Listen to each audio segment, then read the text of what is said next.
presentasi ini dengan konsep Limbah Mukesa. Apa sebenarnya Limbah Mukesa itu?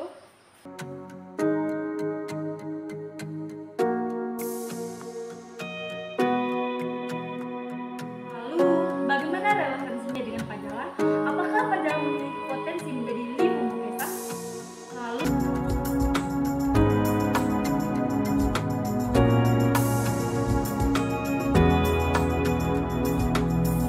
apa yang menjadi faktor penghambat sehingga Pajala belum keluar dari Limbah Mukesa?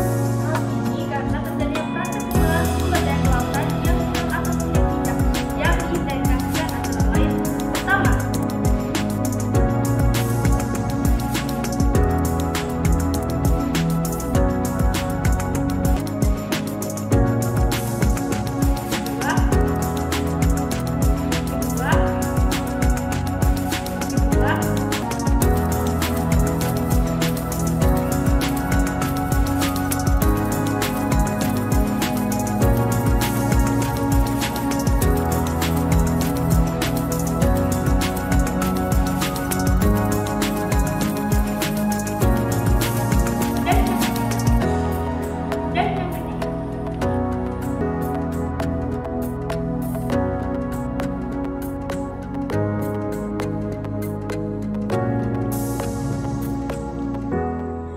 tadi penampakan dari limbah cangkang kepiting yang tidak diolah secara baik karena kurangnya ide dan gagasan untuk dijadikan apa selanjutnya dari limbah cangkang kepiting ini, sehingga hanya menjadi limbah yang menyebarkan bau yang tidak sedap, dan salah satu faktor juga penyebab dari kegagalan budidaya rumput laut akhir-akhir ini yang terjadi di Desa Pajala.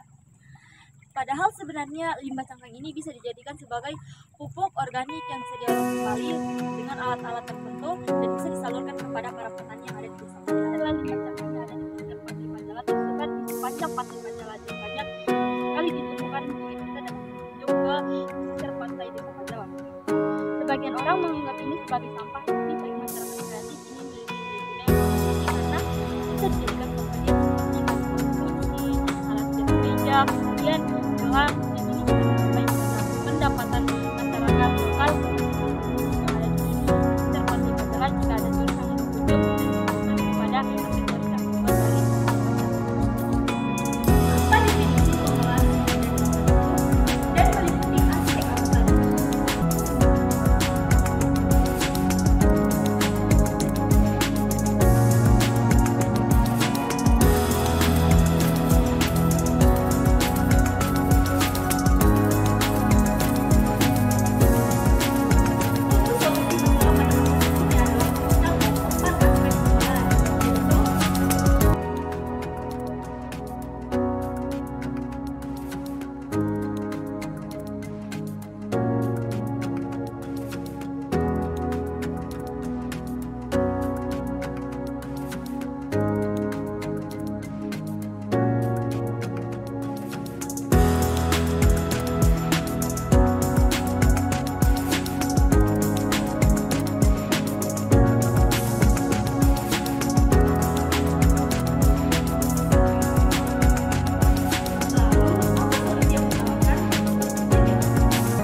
apa saja? Yang dapat dilakukan oleh KP4 sebagai solusi bagi permasalahan kurang atau tidak bijaknya pengolahan sumber daya alam di Pajala?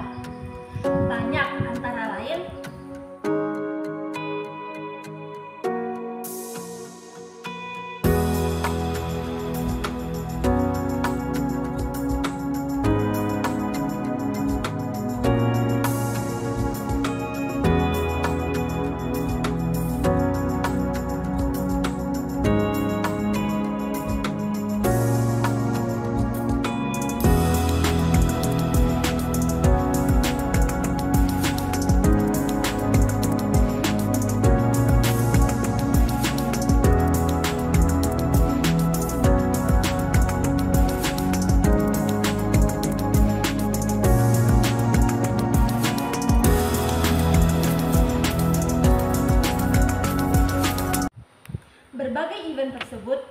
diselenggarakan dengan kerjasama antara KP4 sebagai mediator, fasilitator, sekaligus aktor dengan pemerintah desa dan berbagai instansi terkait, misalnya Dinas Pariwisata, Lingkungan Hidup, Perikanan dan Kelautan, Pemuda dan Olahraga, dan lain-lain.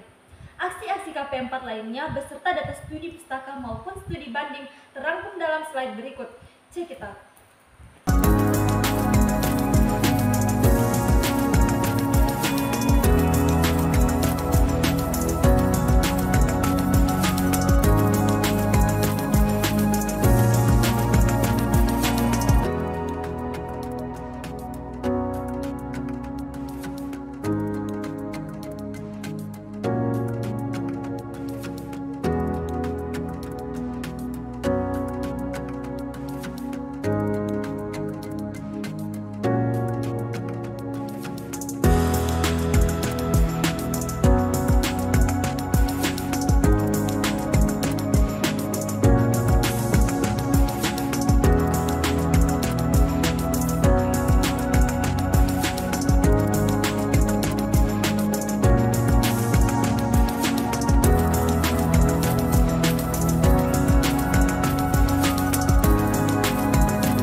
utamanya sumber daya kelautannya dilakukan secara bijak dan mempertimbangkan keberlanjutannya di masa mendatang.